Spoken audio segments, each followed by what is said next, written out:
Karena begini, makanya kemarin saya sempat angkat bicara di media bahwa karena begini, menurut saya kenapa ya setelah kejadian baru rata-rata kan begitu Pak Bur, ya kan? Setelah kejadian baru ada aparat yang menangani persoalan ini.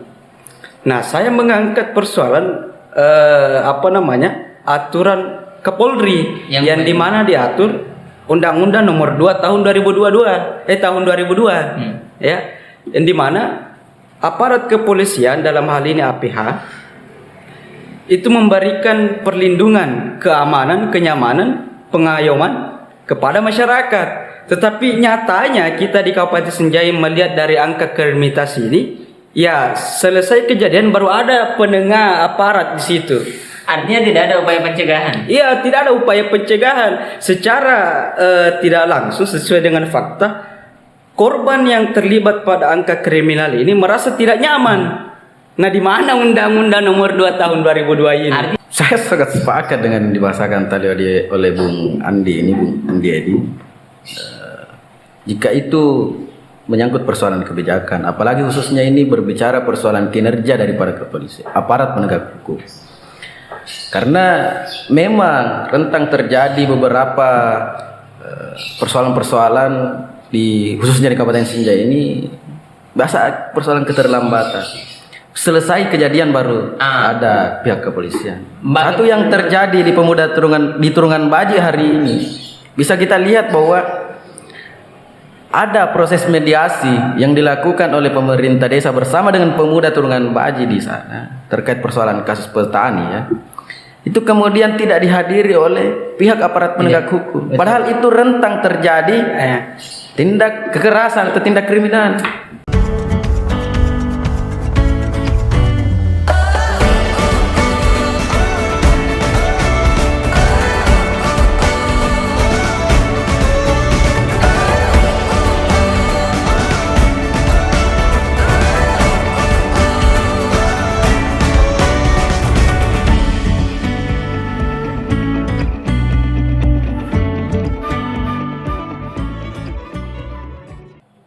Assalamualaikum warahmatullahi wabarakatuh.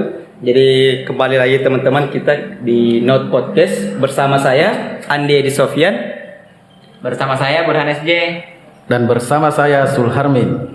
Nah, pada kesempatan kali ini teman-teman sekalian, kita bersama 3 orang pemuda dan kita akan berdiskusi seputar fenomena dan kehidupan pemuda di Indonesia, lebih khusus di Kabupaten Senjai. Pertama, Pak pengacara muda, Pak Sulharmin. Siapa Burhan? Bagaimana menurut Anda ketika kita berbicara tentang Senjai? Ya, semestinya sebagai seorang pemuda dari asli daerah Kabupaten Senjai, tentu itu adalah merupakan suatu hal yang wajib bagi kita untuk membicarakan persoalan Senjai pada hari ini. Ya, sebagai asli putra daerah. Yes. Anda mengatakan wajib. Sementara sebagian besar pemuda enggan untuk berkomentar terkait dengan daerahnya sendiri. Bagaimana tanggapan Anda, Bu Dandi, yang juga merupakan mahasiswa hukum di Kabupaten Senjai? Siap. Saya sepakat kalau misalnya kita membahas persoalan Senjai itu wajib. Apalagi konteks kita ini adalah pemuda. Ya, pada umumnya kan pemuda membicarakan berkaitan dengan Kabupaten Senjai. Nah, hal yang misalnya yang enggan membicara tentang Senjai itu saya rasa cukup egois ya. Cukup egois. Kenapa? Karena merupakan sebuah mungkin kampungnya, mungkin tempat kelahirannya di Kabupaten Senjai. Jadi kalau saya itu cukup egois ketika misalnya enggan membahas persoalan Senjai. Jadi seharusnya menurut Anda kita ini seharusnya bangga jadi putra daerah Kabupaten Senjai? Iya, harus kita bangga Pak Burhan. Kalau begitu, apakah seharusnya apakah menurut Anda kebanggaan itu berlaku universal? Ya, semestinya seperti itu, apalagi khususnya kita ini sebagai seorang pemuda. Semestinya dan faktanya ini. Ya, mungkin secara fakta kita bisa melihat bahwa memang ada sebagian yang enggan untuk berbicara hal tersebut, yang acuh tak acuh akan persoalan daerahnya. Tetapi kita harus ketahui sebagaimana konstitusi negara kita ini sangat jelas bahwa tugas seorang pemuda itu adalah sebagai seorang agent of control. Ya. Tentu kita sebagai agen yang mengontrol khususnya berbicara persoalan kebijakan-kebijakan misalnya, apa yang kemudian persoalan-persoalan yang dihadapi oleh, khususnya kita tidak usahlah jauh-jauh berbicara, kita terfokus atau terkhusus saja terlebih dahulu di daerah kita sendiri, khususnya dalam hal ini Sinjai. Tapi menurut saya ketika hal itu misalnya terjadi, orang-orang muda tidak terobsesi untuk meninggalkan Sinjai dan berkarir di luar. Tapi faktanya justru sebagian orang melihat Sinjai ini adalah daerah kecil yang bukan sebagai tujuan. Karena itu banyak orang-orang muda yang justru merantau keluar karena merasa di sini tidak berkembang. Bagaimana menurut Dandi? Ya, soal banyaknya pemuda yang keluar daerah, bisa dikatakan seperti itu kira-kira. Tidak lepas, menurut saya tidak lepas kebijakan pemerintah daerah. Ya, mungkin kemarin ada saya bahas di tempat yang sama, di mana merupakan peluang lapangan pekerjaan seperti itu. Ya, yang namanya pemuda kan harus juga disupport, ya, harus didukung oleh pemerintah daerah, pemerintah setempat. Nah, menjadi sebuah pertanyaan ketika pemuda ini keluar daerah seperti itu. Yang menjadi citra di dalam kampung adalah kan pemuda. Nah, mau dikemanakan pemuda kita ini ketika misalnya larinya ke Morowali misalnya, atau larinya ke luar daerah pergi merantau, mau dikemanakan pemuda, ya Malaysia misalnya, Thailand, Cina dan sebagainya, kan mau dikemanakan pemuda kita hari ini, begitu. Iya kan tadi dikatakan oleh Bung Sulharmin ini bahwa pemuda ini kan agen of change, social control, agen perubahan. Dan saya pikir apa yang disampaikan oleh Bung Dandi ini itu terjadi bahkan sebelum kita lahir, itu sudah direncanakan terjadi. Itu sudah, bahkan sebelum kita lahir apa yang disampaikan Dandi sudah terjadi. Pendahulu-pendahulu kita waktu masih muda juga merantau. Padahal mereka juga masih muda. Dalam artian bahwa apa yang dikatakan oleh Bung Sulharmin, pemuda sebagai agen of change, agen perubahan, gagal dalam hal ini. Kenapa? Karena yang dilakukan pemuda di masa lalu sama yang dilakukan pemuda hari ini, yaitu sebagiannya berpikir tentang perubahan, sebagiannya hijrah ke luar negeri cari kerjaan. Saya pikir itu justru bentuk kegagalan bagi yang dialami oleh pemuda hari ini di Kabupaten Sinjai secara khususnya. Ya. Sebenarnya kita harus pahami juga, memang mindset kita hari ini ketika contohnya misalnya ketika selesai pendidikan, kita ini terpikir untuk bagaimana membuang diri keluar. Ya, bahasa kasarnya membuang diri. Dalam artian kita ini keluar untuk mencari untuk bagaimana menghidupi diri kita ini, khususnya dalam artian bahwa kita ini keluar untuk karena persoalan ekonomi. Ya. Karena itulah tadi seperti yang dibahasakan oleh Bung Dandi ini, bahwasanya kita memang ini di Sinjai ini bukanlah sebagaimana tadi juga kita sampaikan bahwa daerah kita ini bukan daerah tujuan. Lowongan-lowongan pekerjaan di Kabupaten Sinjai ini kurang.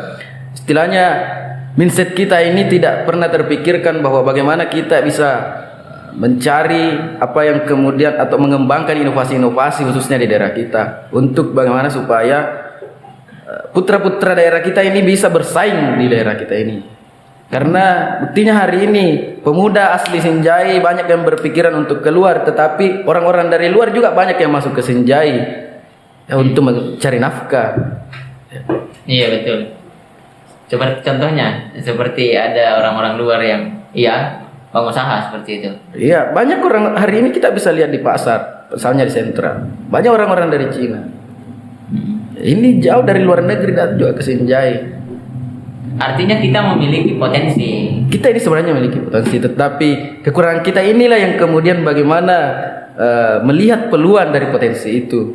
Inilah yang menjadi kekurangan kita hari ini. Dan menurut Bung Edi dulu, apakah kondisi hari ini dengan minimnya lapangan kerja atau banyaknya misalnya sumber daya, tetapi kita tidak bisa melihat itu sebagai potensi sehingga membuat orang-orang muda sebagian keluar daerah mencari pekerjaan, menurut Anda itu apakah itu berdampak terhadap kehidupan sosial? Sangat berdampak. Ya, apalagi 2 tahun ini kan kita pada faktanya kan kita bisa dikatakan ditempangi oleh COVID kan begitu. Artinya siapapun itu pasti kena persoalan COVID ini. Dan berbicara tentang ekonomi baik dari daerah, misalnya di Kabupaten Sinjai sangat berdampak pemutaran ekonomi kita di daerah, apalagi banyaknya yang pergi merantau. Tetapi begini, sebelum keluar daerah ini kan mereka merantau, bukan cari ilmu, ya kan? Begitu. Mungkin menutupi ekonominya mereka. Nah, saya pikir ini yang menjadi pertanyaan besar di daerah kita, ya. Kenapa pemuda pergi keluar daerah hanya menutupi perekonomian mereka? Nah, pertanyaannya kan bagaimana pemerintah kebijakan pemerintah melihat pemuda yang seperti ini. Saya rasa kalau misalnya keluar hanya mencari ilmu untuk menambah ilmu, saya pikir itu bekal untuk pendidikan mereka, keilmuan mereka. Tetapi kalau misalnya tujuan untuk keluar daerah hanya menutupi ekonomi, berarti pertanyaan besar kita di Kabupaten Sinjai. Nah, saya ingin ambil satu sampel. Contohnya di Kabupaten Sinjai kan belakangan ini ramai di media tentang maraknya tindakan kriminal. Iya. Tidak bisa dipungkiri bahwa belakangan ini angka kriminal di Sinjai itu meningkat. Saya ingin menarik kesimpulan bahwa mungkinkah tindakan-tindakan seperti ini adalah akibat dari himpitan ekonomi atau justru karena lemahnya kebijakan? Bagaimana Bung Suharmin selaku advokat melihat itu? Ya, memang banyak kejadian akhir-akhir ini terkait persoalan tindak kriminalitas. Saya rasa persoalan seperti itu kemungkinan juga ada dari persoalan himpitan persoalan ekonomi. Apalagi beberapa tahun ini dengan adanya COVID-19 yang kemudian banyak menyebabkan pekerjaan-pekerjaan dari sebagian orang-orang ini yang kemudian sehingga terpaksa untuk tidak bisa melaksanakan karena dengan adanya aturan-aturan protokol kesehatan tersebut. Sehingga itulah yang kemudian hari ini tentu kita harus sadari bersama bahwa sebab berbicara persoalan kriminalitas itu kan tentu itu bukanlah suatu hal yang baik, sehingga selaku khususnya kita dalam hal ini pemuda tentu kemudian kita harus memahami, dan itulah yang kemudian pentingnya terhadap kesadaran hukum. Ya, perlu penanaman edukasi tentang hukum untuk bagaimana agar kemudian pemuda-pemuda ini ataupun pelaku-pelaku tindak kriminalitas ini agar bisa sadar tentang hukum. Ya, karena terlepas daripada persoalan himpitan ekonomi tersebut, kita harus juga sadari bahwa salah satu faktor yang menyebabkan tindak kriminalitas itu bisa meningkat karena persoalan kekurangan kesadaran hukum. Kita tidak mengetahui, kita tidak sadar, kita tidak istilahnya tidak tertib aturan karena mindset kita yang terbangun ketika ada yang mencoba mengganggu kita, misalnya kita selalu mengedepankan tindak-tindak kekerasan, sehingga itulah dan bagusnya juga karena kita ini berada di negara yang penuh dengan aturan ini, yang diatur akan ikatan-ikatan aturan yang sehingga itu dapat membatasi tindakan-tindakan kriminalitas itu. Dan tentu itulah yang kemudian harapannya kita harus menanamkan nilai-nilai hukum ini di masyarakat. Oke, tapi bagaimana dari mahasiswa hukum itu sendiri? Beliau kan praktis hukum. Siap. Sebagai mahasiswa hukum, bagaimana Anda melihat Kabupaten Sinjai yang akhir-akhir ini sering terjadi tindakan kriminal? Ya, baik. Jadi menanggapi angka kriminalitas di Kabupaten Sinjai, ya, saya ingin mengungkapkan bahwa bermula pertengkaran inisial AS dengan AT. Ya, kebetulan pada saat itu kejadiannya di dekat kampung saya. Ya, kalau saya tidak salah tanggal 19 Februari 2022 tahun ini. Nah, kemudian terjadinya ada pertengkaran dengan menggunakan senjata tajam. Kemudian 19 Februari, kemudian tanggal 20 juga lagi-lagi ada kejadian kriminalitas ya di Kabupaten Senjai. Saya pikir di bulan Februari itu ketika saya mengungkapkan ada rentetan 4 kejadian. Ya, ini kalau tidak salah yang saya baca. 4 kejadian kriminal di Kabupaten Senjai itu di bulan Februari. Belum lagi di bulan Maret yang ada kejadian di perusakan pos lantas, ya kan? Ada juga di halaman Kominfo, ada juga yang di Jalan Andi Petarani yang kita kenal Jalan Sungai Tangka, ya kan? Artinya banyak kriminalitas yang terjadi. Nah, saya pikir dampaknya itu tadi yang disebutkan ada dua, dari perekonomian dan juga kebijakan. Karena begini, makanya kemarin saya sempat angkat bicara di media bahwa karena begini, menurut saya kenapa ya setelah kejadian baru rata-rata kan begitu Pak Bur, ya kan? Setelah kejadian baru ada aparat yang menangani persoalan ini. Nah, saya mengangkat persoalan aturan Kapolri yang dimana diatur Undang-Undang Nomor 2 tahun 2002 ya, yang dimana aparat kepolisian dalam hal ini APH itu memberikan perlindungan, keamanan, kenyamanan, pengayoman kepada masyarakat. Tetapi nyatanya kita di Kabupaten Senjai melihat dari angka kriminalitas ini, ya selesai kejadian baru ada penengah aparat di situ. Artinya tidak ada upaya pencegahan. Iya, tidak ada upaya pencegahan secara tidak langsung sesuai dengan fakta. Korban yang terlibat pada angka kriminal ini merasa tidak nyaman. Nah, di mana Undang-Undang Nomor 2 tahun 2002 ini? Artinya Anda ini tidak sepenuhnya menyalahkan kesadaran ya. Iya. Tapi memang kebijakan yang lemah. Iya. Penegakan kebijakan yang lemah. Iya. Bagaimana Bung Zulharmin? Saya sangat sepakat dengan yang dibahasakan tadi oleh Bung Andi Edi. Jika itu menyangkut persoalan kebijakan, apalagi khususnya ini berbicara persoalan kinerja daripada kepolisian, aparat penegak hukum. Karena memang rentang terjadi beberapa persoalan-persoalan khususnya di Kabupaten Senjai ini, bahasa persoalan keterlambatan. Selesai kejadian baru ada pihak kepolisian. Satu yang terjadi di Turungan Baji hari ini, bisa kita lihat bahwa ada proses mediasi yang dilakukan oleh pemerintah desa bersama dengan pemuda Turungan Baji di sana terkait persoalan kasus petani ya. Itu kemudian tidak dihadiri oleh pihak aparat penegak hukum. Padahal itu rentang terjadi tindak kekerasan atau tindak kriminal. Artinya bagaimana Anda melihat di Kabupaten Senjai khususnya, bagaimana Anda melihat penegak hukum melakukan upaya pencegahan? Upaya pencegahan. Ya kan kita kan selama ini ketahui bersama bahwa nanti setelah kejadian baru ditindaki gitu. Ya mati ya, orang hilang nyawanya orang baru ada. Aduh, gimana? Orang ketahui bersama kan bahwa itu akan dinilai sebagai tindak pidana murni pidana. Iya, orang jarang sekali kita dengar percakapan yang membahas tentang penyebab atau motif di belakangnya. Itu yang ingin saya tanyakan ke Bung Zulharmin.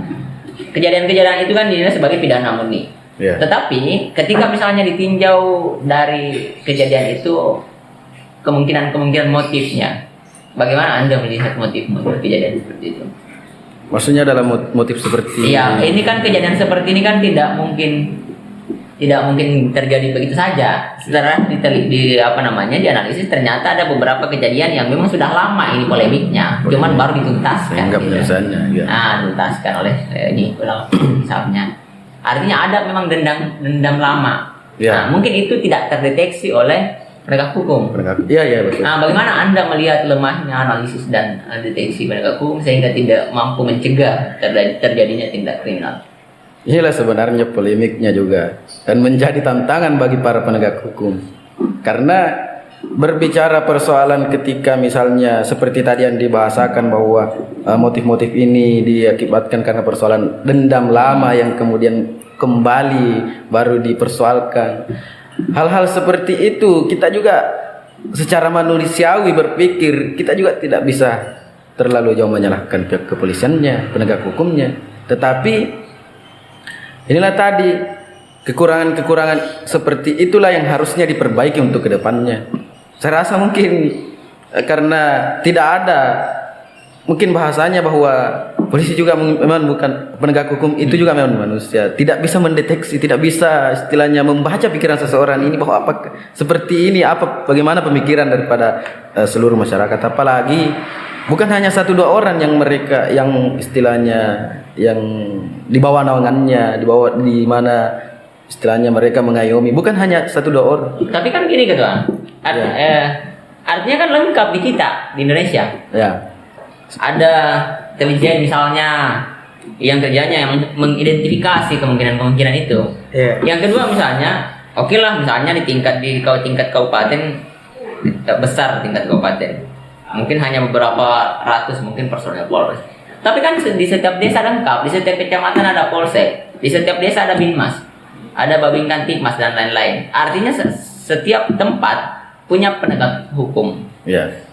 Lalu kemudian misalnya ketika kita misalnya berpikir bahwa mereka tidak mungkin mampu bekerja secara maksimal untuk mengayomi seluruh masyarakat Kabupaten Sinjai misalnya yang kurang lebih berapa 300.000 ya.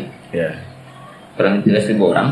Ya tentu kita berpikir bahwa di setiap desa kan ada. Dalam artian kalau kan misalnya orang misalnya anggaplah ketika saya tidak mampu untuk mengakomodir seluruh orang, minimal saya bikin akomodir dengan metode yang berbeda, yaitu misalnya anggaplah satu desa saya tidak mungkin ketika saya mengeluarkan satu kebijakan atau ketika saya misalnya ingin merespon semua pendapat misalnya masyarakat saya keluhannya, itu tidak mungkin saya sampaikan dan seluruh masyarakat tahu. Karena itu biasanya seorang pemimpin bikin kelompok-kelompok.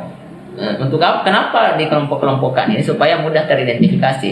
Jadi misalnya ada masalah di sana, ya kelompok ini diskusikan.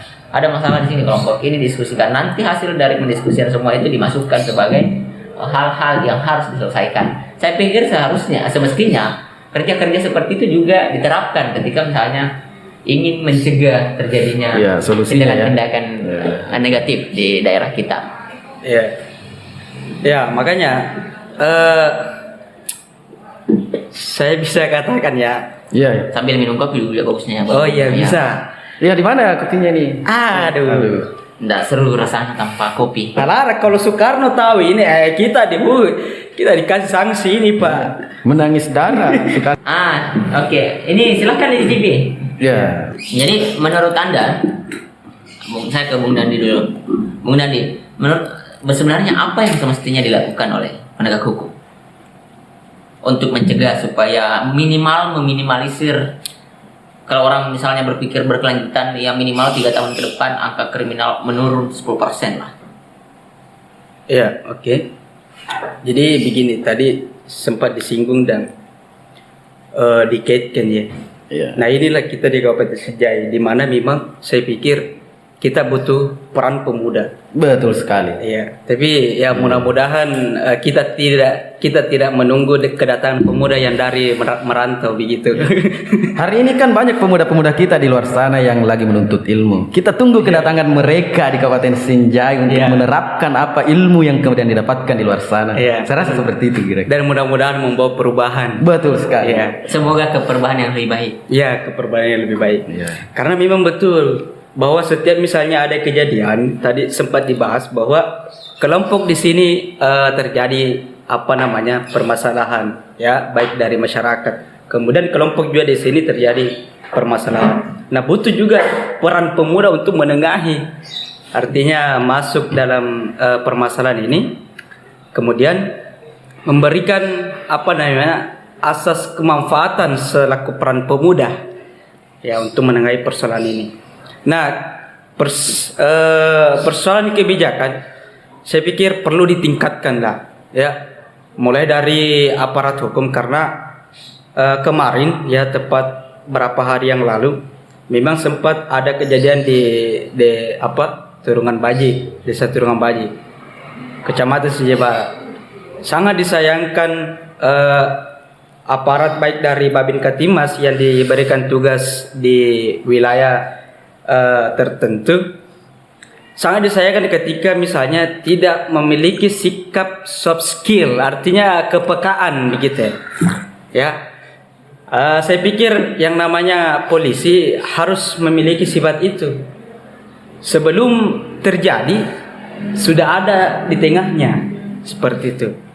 Ya misalnya saya kasih contoh bahwa sebelum kita meminta sudah ada kopi. Iya, itu kan kepekaan itu. Kepekaan.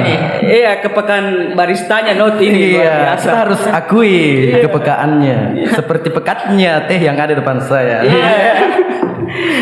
Jadi harus meningkatkan ya. Kalau bisa, kalau dari saya sendiri melihat dari situasi kriminalitas di daerah kita, perlu juga peningkatan patroli baik dari aparat kepolisian atau itu terjadi karena pemuda-pemuda kita di kawasan saya kekurangan cinta. Ya itu juga sebenarnya. Karena kan kalau dia saling cinta paling pasti malu, bukan bertikai. Iya. Bertikai itu kan dimulai dari kebencian. Iya. Oke. Nah itu juga saya juga lagi kembali ke Bung Sulharmin. Ini kan saya sering di beberapa tempat ya saya dulu. Itu kadang saya datangi satu tempat. Itu kadang teman-teman yang di kelas-kelas elit ceritanya. Itu mereka kadang diskusi dan kehilangan sampai 100 juta, 1 miliar. Itu mereka ikhlaskan itu. Dan ini hanya dijadikan percakapan di warkop ini. Berunding di kafe, kalah misalnya, kalah perebutan saham, pertarungan saham, misalnya rugi 100 juta, 1 M. Dia santai-santai aja ikhlaskan itu. Sementara di desa-desa ketika kita misalnya jalan-jalan ke desa-desa itu ada banyak begitu polemik yang tidak terdeteksi. Salah satunya adalah sengketa tanah misalnya. Setelah disurvei ternyata sengketanya hanya 1 sampai 2 jengkal tanah disengketakan dan itu rentan berakhir dengan menghilangkan nyawa. Padahal hanya 1 jengkal. Sementara kita misalnya bandingkan di kota-kota besar itu orang kerugiannya 1 miliar sampai kalah bertaruh saham misalnya sampai 100 juta enggak, biasa aja senyum-senyum minum kopi. Di desa baru 1 jengkal orang bertikai sampai menghilangkan nyawa. Apa yang membuat itu begitu berbeda, Ketua? Iya, sangat miris. Ya, persoalan sejengkal tanah sampai kemudian menghilangkan nyawa. Sementara di kota-kota, pebisnis misalnya. Dalam bisnis kan mungkin kita pahami bahwa konsekuensi dari seorang pebisnis itu adalah untung dan rugi. Ya, jadi mungkin mereka memang memahami sehingga harapan mereka karena mengetahui konsekuensi tersebut sehingga harapannya tidaklah terlalu besar. Sehingga sebelum mereka terlibat dalam ranah tersebut mungkin mereka sudah mempertimbangkan ya. Sementara di desa-desa kita ini harus kita pahami budaya kita, khususnya berbicara persoalan siri, persoalan harga diri. Ketika hak yang menurut kita ini adalah suatu hak kita dan orang lain juga tiba-tiba mengakui bahwa itu adalah haknya, sehingga itulah kemudian rentang terjadi pertikaian-pertikaian. Inilah mungkin sangat menarik untuk kemudian dibahas persoalan-persoalan seperti ini, karena saya juga sampai hari ini belum menemukan solusi-solusi tersebut. Ini juga menjadi tantangan bagi saya sebenarnya juga selaku orang desa ya, karena biar bagaimanapun saya ini juga orang dari desa, saya ini orang kampung ya. Dan apalagi kan sekarang uniknya kan ada satu program kejaksaan ya yang restoratif justice. Oh iya. Ya itu istilah hukum untuk menyelesaikan perkara-perkara dalam tetapi kan saya pikir itu adalah salah satu terobosan yang disediakan untuk untuk penegak hukum ya, untuk supaya misalnya tidak terlalu polemik ini, misalnya hal-hal sepele itu bisa diselesaikan di luar dari pengadilan ya. Menurut Anda Ketua, apakah restoratif justice ini adalah solusi atau justru keuntungannya kita ini di daerah khususnya di Kabupaten Senjaya yang kemudian punya falsafah sipaka tahu, sipaka lebih, sipaka ini. Yang kemudian masih lebih mengedepankan sisi-sisi kekeluargaan itu, sehingga hal tersebut istilahnya bisa juga menjadi ini bisa menjadi sebagai solusi ya. Apalagi kita ini kan tentu ketika berbicara budaya kita yang masih mengedepankan persoalan kekeluargaan, sehingga ketika ada persoalan-persoalan, ada baiknya kemudian ketika hal tersebut dibicarakan dengan baik, ya. Tetapi ketika menyelesaikan persoalan-persoalan seperti itu, saya rasa memang butuh variabel-variabel untuk kemudian yang masuk, bagaimana untuk mendamaikan si pihak, misalnya Pak Burhan bertikai dengan Pak Andi Edi hanya karena persoalan cinta, sehingga saya hadir menengahi bagaimana mencarikan solusi tersebut. Saya akan bertikai dengan beliau persoalan cinta ketika dia tidak paham demokrasi. Iya. Iya. Karena hanya dengan cara otoriter dia memaksa kekasihnya setia dan membalas cintanya. Iya. Kapan dia demokratis, dia akan mengerti bahwa dia berhak mencintai perempuan itu dan perempuan itu berhak mencintai saya. Iya. Bagaimana kira-kira itu Pak Andi Edi? Iya, saya kalau cinta-cinta memang saya mengaku beliau ini. Saya juga harus mengakui hal tersebut. Kalau cinta-cinta, berbicara cinta, saya harus hormat dengan suhu. Iya. Bagaimana seorang advokat melihat cinta? Salah satu bisa dipungkiri, Ketua. Yeah. Banyak tindakan kriminal yang diakibatkan dengan alasan saling cinta. Oh iya, banyak. Saya banyak mendampingi persoalan-persoalan begitu. Saya melihat bahwa ada benarnya ketika kita tidak memahami persoalan demokrasi itu. Tetapi harus kita pahami ketika bahkan kan sering kita dengar istilah-istilah di masyarakat. Ketika cinta ditolak, dukun bertindak. Iya, karena dengan kecintaan itu sehingga tingkat keegoisan kita ini semakin meningkat. Ya. Karena kita ini ketika misalnya apalagi mencintai seseorang, salah satu orang, ketika kita mencintainya, kita pastinya tidak ingin membagi cinta tersebut. Otoriter itu. Gitu. Itu lumrah dan itu yang terjadi. Otoriter itulah yang kemudian terjadi bahkan saya rasa semua orang memiliki hal tersebut. Tidak ada yang terima ketika cintanya misalnya dirusaki oleh orang lain, ketika cintanya ada pihak ketiga. Ini kan bukan proyek-proyek yang harus di pihak ketiga kan. Ini bukan pekerjaan. Ini persoalan cinta ini. Hanya antara saya dengan dia. Iya. Justru itu kan biasanya dari berangkat dari situ sehingga kadang menimbulkan kriminal. Berakhir dengan kriminal bisa. Menurut Anda bagaimana itu? Kita juga tidak bisa, karena sekalipun mungkin saya ini ketika saya mencintai seseorang dan tiba-tiba ada seseorang juga yang mau mengganggu cinta kita ini. Kita ini, saya lagi-lagi saya kembalikan tadi, ini persoalan keegoisan sebenarnya. Bisa juga ini persoalan otoriternya kita karena tidak mau membagi persoalan cinta ini. Padahal menurut saya ketika mencintai seseorang itu ya tentu kita menginginkan kebahagiaan. Ya.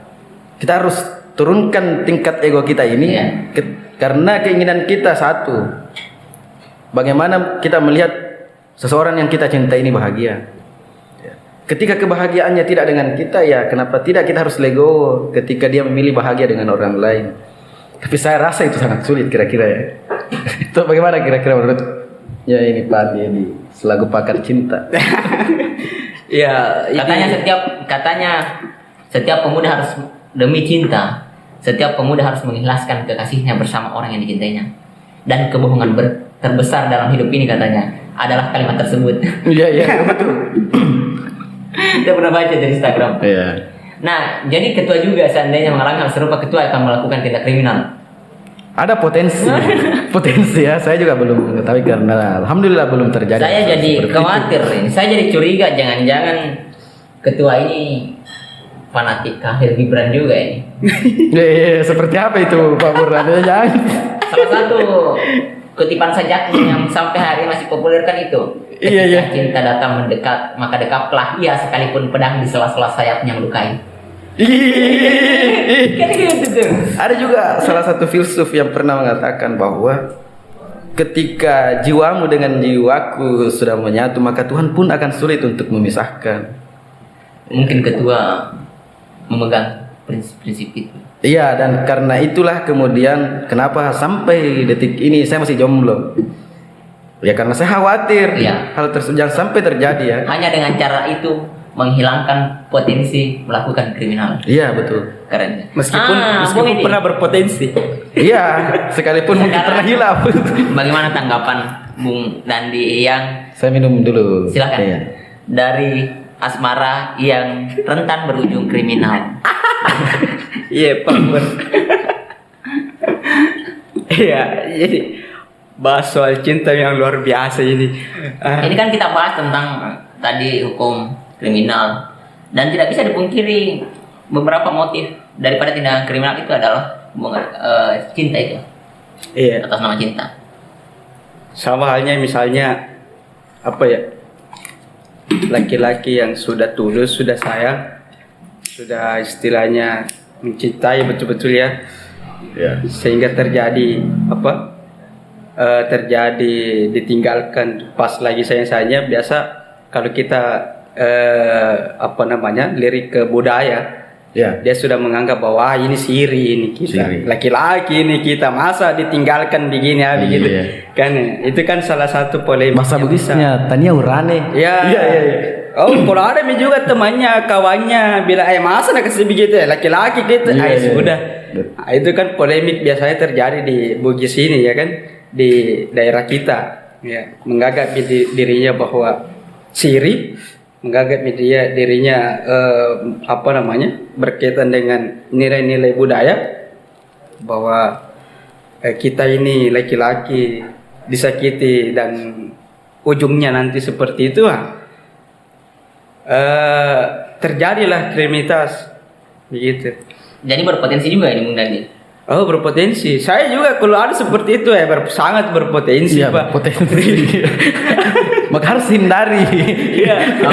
Oke.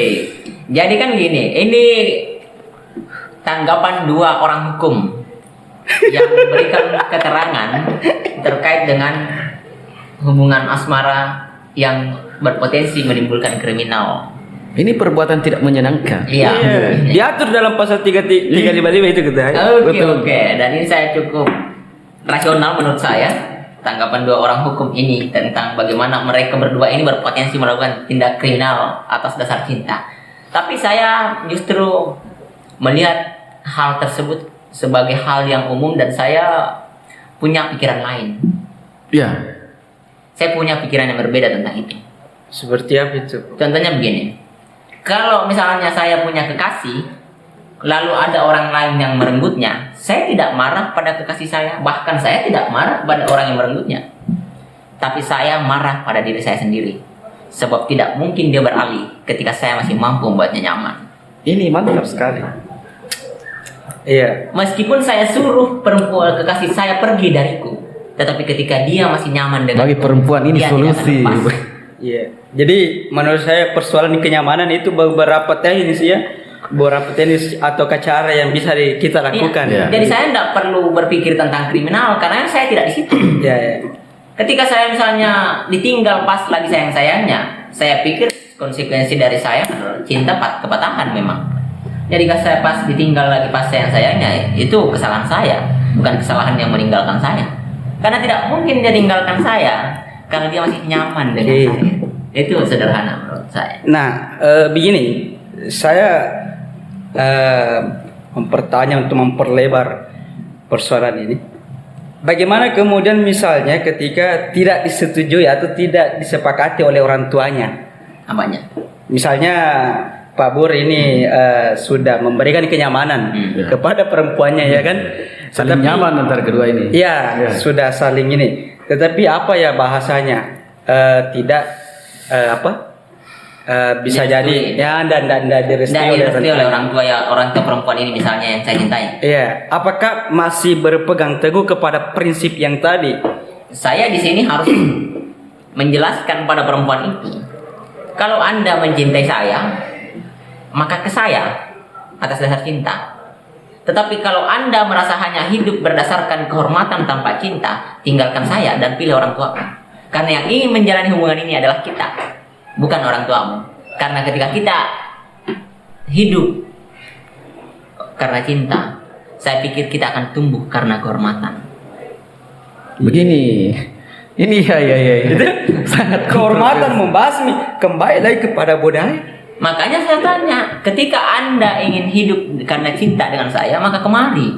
Tetapi ketika Anda ingin menampik cinta dengan alasan kehormatan ke orang tuamu, karena ini adalah hubungan kita yang harus kita sepakati untuk kita lalui. Ini sudah ada kontradiksi. Hidup adalah kontradiksi, ketua. Iya betul, tetapi ini menyangkut persoalan siapa yang melahirkan kita, siapa yang membesarkan kita. Sehingga ada pilihan berat bagi seorang perempuan. Ini pilihan berat bagi perempuan. Tidak, ketua, tidak. Saya pikir dalam tubuh manusia disediakan oleh dua fasilitas, ketua, yaitu hati dan pikiran. Iya. Jadi tidak mungkin keduanya berjalan paralel. Tidak mungkin keduanya ini berjalan paralel antara hati dan pikiran dalam diri manusia. Pasti ada yang mendominasi dalam tubuhnya. Maka saya harus tanya, kalau Anda betul-betul mencintai saya, maka dia pasti akan menampik segala polemik meskipun itu rasional, karena ini adalah persoalan hati.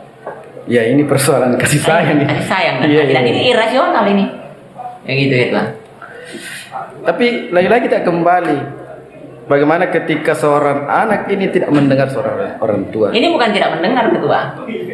Ini tetap mendengar dan tetap merealisasikan, hanya saja dengan caranya sendiri. Harus juga kita pahami, ketika seorang orang tua ini pasti butuh pertimbangan.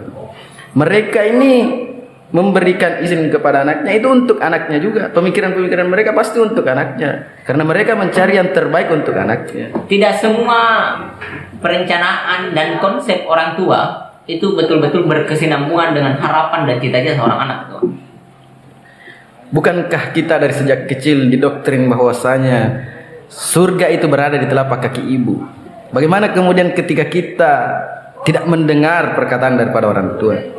Karena jelas ketika kita ini menentang pernyataan dari orang tua, itu pasti akan membuatnya sakit hati. Ini iya betul, gitu. Tidak perlu kita tentang. Tapi yang tidak sesuai dengan kehidupan dan kepribadian tidak perlu direalisasikan. Saya rasa ketika seorang perempuan mencintai laki-laki dan ada kendala persoalan restu, saya rasa itu menjadi tugasnya seorang perempuan. Ketika kau memang betul-betul cinta, maka berusahalah untuk meyakinkan kedua orang tua. Itu yang saya maksud. Minimal seorang anak ini bisa meyakinkan orang tuanya bahwa saya pikir Anda ingin menikahkan saya hanya karena Anda ingin melihat saya bahagia. Dan itulah kebahagiaan saya bersama dengan Pak Burhan. Dan ketika saya menikah dengan ini, dan itulah kebahagiaan saya. Saya pikir semua orang tua sepakat. Iya. Itu. Dan tugasnya juga Pak Burhan, seorang laki-laki, kita ini universal ya, seorang laki-laki untuk meyakinkan kedua orang tua dari pihak perempuan. Iya, saya pikir keren sekali itu. Iya. Nah, itu sebetulnya. Nah, kita kembali ke tadi bagaimana kriminal juga pada Sinjai. Dua orang hukum yang luar biasa di depan dan samping kiri saya. Sebenarnya kita ini berdiskusi, tapi karena kita tadi diskusi hukum kriminal, saya bukan orang hukum. Saya anak petani biasa. Gitu. Jadi saya ingin bertanya terakhir ini ke kedua tokoh besar ini. Terakhir. Pertama saya ingin bertanya ke Bung Sulharbin. Lalu apa yang semestinya Anda lakukan ke depannya untuk kemudian bisa menjadi solusi terhadap polemik-polemik yang terjadi selama ini di Kabupaten Sinjai? Ini pertanyaan kita. Itulah tadi, kalau saya memandang, menurut saya itu pentingnya pencegahan dini. Bagaimana kita mencegah polemik-polemik ini sebelum terjadi, telah menjadi peranan kita. Tentu hal-hal tersebut pula dibutuhkan sebenarnya ini peranan-peranan pemuda untuk aktif, ya, sebagai agen social of control, ya.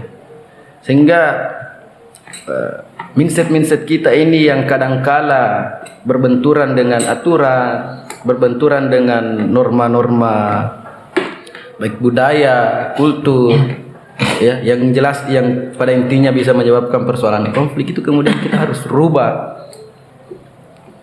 Dan butuh kesadaran kita bersama.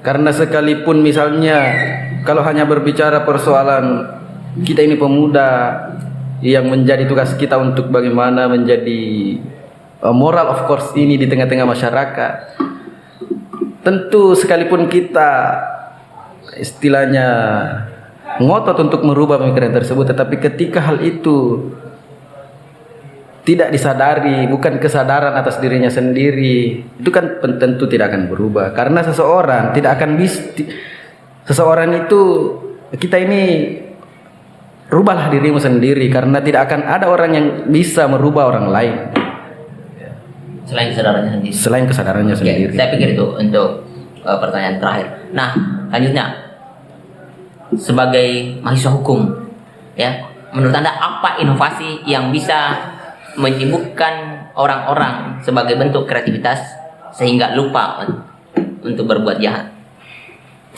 Iya, jadi saya pikir sifatnya kita ini mengajak, ya mengajak masyarakat ataukah yang terjadi tindakan-tindakan yang tidak diinginkan, baik kriminal ataukah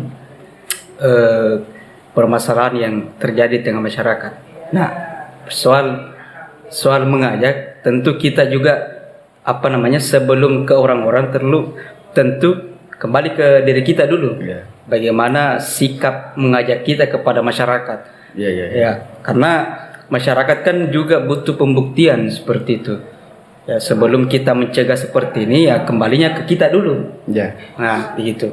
Kemudian kedepannya saya tidak pernah lepas dengan teman-teman mahasiswa, insyaallah, baik dari mahasiswa hukum, untuk memberikan sebuah program, ya, mudah-mudahan bisa bersinambung dengan pemerintah setempat, baik dari desa, untuk melakukan pencegahan kriminalitas di daerah kita, di Kabupaten Sinjai. Ya, mudah-mudahan bisa lancar kerjasamanya, mungkin dalam metode pendiskusian ataukah langsung ke lapangan, ataukah memberikan konsep-konsep penyuluhan hukum kepada masyarakat. Nah, karena saya pikir masyarakat juga ada yang belum memahami bagaimana konsep hukum itu, seperti itu. Ada juga masyarakat yang sudah paham tetapi tidak menjalankan konsep itu, konsep hukum itu. Iya, ada sudah paham dan ada yang belum paham. Nah, ini juga harus kita berikan sebagai bagaimana kita mahasiswa ataukah pemuda, kepekaan kita untuk memberikan ke masyarakat setempat, ya. Mungkin melalui program, artinya formal, baik pun non formal. Kita mengajak secara individu teman-teman pemuda, kemudian mahasiswa juga, untuk memberikan cerminan kepada masyarakat melihat angka kriminalitas di Kabupaten Sinjai, begitu.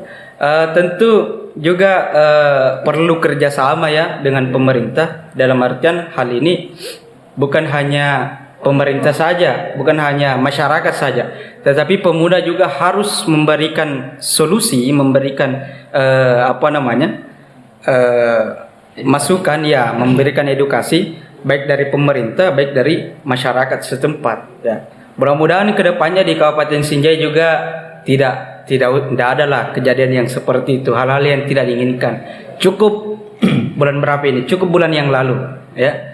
Mudah-mudahan kedepannya di Kabupaten Sinjai seperti itu, karena kita ingin melihat Kabupaten Sinjai ini bagaimana bisa maju lah, ya, dan juga pemuda harus bisa berkembang dengan karir atau karyanya di daerahnya sendiri, seperti itu. Oke, thank you. Saya pikir luar biasa sekali pada kesempatan kali ini berdiskusi dengan Bung Andi Edi Sofyan. Beliau adalah mahasiswa hukum di Kabupaten Sinjai yang hampir bercinta. Iya. Oh, ini solusi bagi pelaku kriminal. Hadirkan cinta. Hadirkan cinta. Nah, di sebelah kiri kanan saya juga ada Bung Sulharmin selaku advokat muda di Kabupaten Sinjai. Cukup menarik berdiskusi dengan orang-orang hukum tentunya. Terakhir, saya Burhan SJ di studio ini mengutip apa yang dikatakan oleh mantan ahli hukum Prancis namanya Laim Breyer, mengatakan bahwa di hukumnya orang yang bersalah adalah urusan semua orang yang berpikir. Sekian, terima kasih.